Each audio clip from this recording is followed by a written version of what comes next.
Hello students, so I'm back with another video, types of adverb clause. We have, in the previous video we have done what is adverb clause, and now in this video we are talking further on this adverb clause. Kinds of adverb clause. First is adverb clause of time. Adverb clause of time means when it is introduced by few words like since, when, whenever, as soon as, before, after, till, while. Means when we are doing the clauses. And conjunction is denoting time. Okay, that is, these are the conjunction words. Okay, since, when, whenever, as soon as, before, after, till, while. जब ये सारे words, इनमें से कोई एक word जब use हो conjunction के तौर पर, कनेक्टर के तौर पर, तो हम कहेंगे this is adverb clause of time. अब मैंने साथ में एग्जांपल लिए. Example, as soon as he reached office he called the peon. जैसे वो ऑफिस पहुंचा उसने पियोन को बुलाया. So this is clause of adverb clause of time. जैसे ही पहुंचा, जिस टाइम वो पहुंचा उसने उसी टाइम पियोन को बुलाया. ओके, सो ये होगा adverb clause of time. Second, adverb clause of place.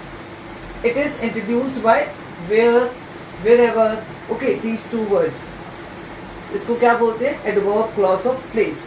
Place जगह, जगह नेचुरली वेयर या wherever. Example, I met kind people wherever I went. मैं जहां भी गया मैं काइंड पीपल से ही मिला, दयालु लोगों से ही मिला. I met kind people. Okay, this is one principal clause. Wherever I went, मैं जहां भी गया. Okay, so this is your adverb clause because जहां भी गया वहीं पर मिला. Okay, so this is modifying verb. लेकिन कौन सा verb? Adverb. Adverb clause of place, wherever I went. Third, adverb clause of cause और रीजन, जिसमें कॉज और रीजन शो हो.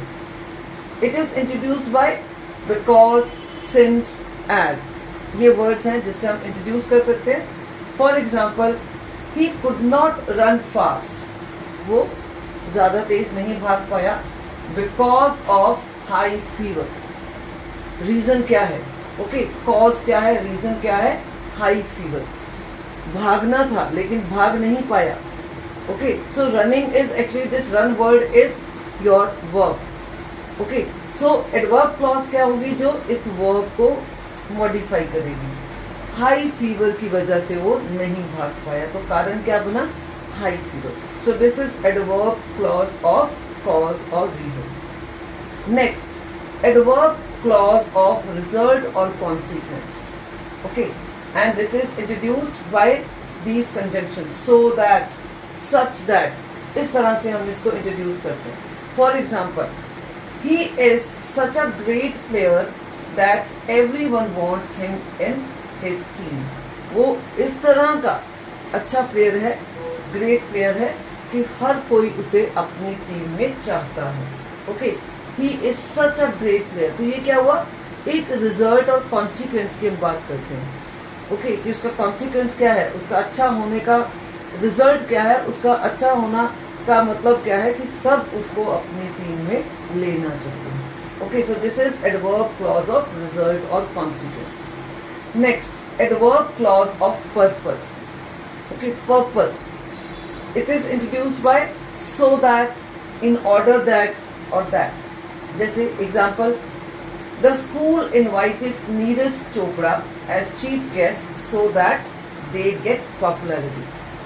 कि स्कूल में नीरज चोपड़ा को बुलाया एज ए गेस्ट किसी प्रोग्राम में ताकि उनका स्कूल पॉपुलर हो जाए. ओके, सो यहाँ पर क्या है? पर्पस. पर्पस क्या था? पॉपुलैरिटी. ये उनका पर्पस था, पॉपुलर होना. ओके, या हम कहते डोनेशन ज्यादा चाहिए थी इसलिए उन्होंने किसी ऐसे सेलिब्रिटी को बुलाया ताकि लोग ज्यादा आए और ज्यादा डोनेशन हो. Okay, so it mean this is showing the purpose. Next, adverb clause of condition. कभी कभी कुछ चीजें कंडीशनल होती हैं.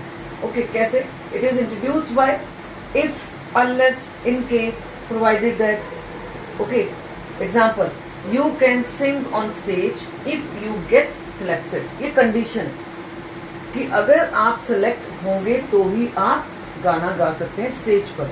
तो कंडीशन क्या है? सिलेक्शन की। ओके सो ये कंडीशन है। ओके और हम ये भी कह सकते हैं unless you are selected. Okay जब तक तुम सिलेक्ट नहीं होते यू कैन नॉट सिंग, तुम गा नहीं सकते। So these words show condition, इससे कंडीशन पता चलता है। Next, adverb clause of contrast और कंसेशन। कभी कभी हम कंट्रास्ट करते हैं, कैसे? इंट्रोड्यूस कैसे होता है? ऑल दो, देन, ओके और even though, even if. So this is contrast. Okay although, even though, even if, contrast होती है कभी कभी। कैसे? Although he is such a close friend he did not help me. चाहे वो मेरा बहुत क्लोज फ्रेंड है लेकिन उसने हेल्प नहीं की मेरी। ओके सो ये है कंट्रास्ट। हम कहते हैं कि देखो ये कंट्रास्ट है कि कुछ लोग क्लोज फ्रेंड नहीं भी होते हैं तो भी हेल्प कर देते हैं। ये तो मेरा इतना अच्छा क्लोज फ्रेंड था तब भी उसने हेल्प नहीं की। Next, adverb clause of comparison. जब हम कंपैरिजन करते हैं, it is introduced by as and as, दो बार हम एज लगाते हैं या फिर देन या फिर so as. For example, he is more talented than his brother. तो हमने क्या किया? कंपैरिजन कि अपने ब्रदर से ज्यादा टैलेंटेड है। ओके और हम कभी कभी ये भी बोल सकते हैं एज और एज लगा के, he is as talented as his brother. ठीक है, तो this is adverb clause of comparison. And next last is adverb clause of manner. Okay it is introduced by as और एज इफ और as though. Example क्या है? She sang so sweetly, okay, as if she were a talented singer. Okay, उसने इतना मिठास के साथ गाया कि जैसे कि वो एक ट्रेन्ड सिंगर हो। Okay she sang so sweetly as if, जैसे कि वो एक ट्रेन्ड सिंगर हो। सो दिस इज मैनर्स, किस तरह से गाया, उसका मैनरिज्म क्या था गाने का। Okay so these are we can say adverb clauses. So कभी कभी आपके एग्जाम में आपको क्लॉजेस दे दिया जाएंगे, एडवर्ब क्लॉजेस, और सिर्फ आपको यही चूज करना होगा कौन सी एडवर्ब क्लॉज ऑफ टाइम है और या कौन सी एडवर्ब क्लॉज ऑफ प्लेस है, या फिर आपको ये कहा जाएगा कि आप एडवर्ब क्लॉज ऑफ टाइम का कोई एग्जाम्पल बनाओ, कोई सेंटेंस बनाओ। ओके सो इस पूरी को आप अच्छे से रिवाइज करो, इसके साथ थोड़ी और प्रैक्टिस करो और सेंटेंसेस को ढूंढो और अपने कंपटीशन की तैयारी सिंसियरली करो। Thank you.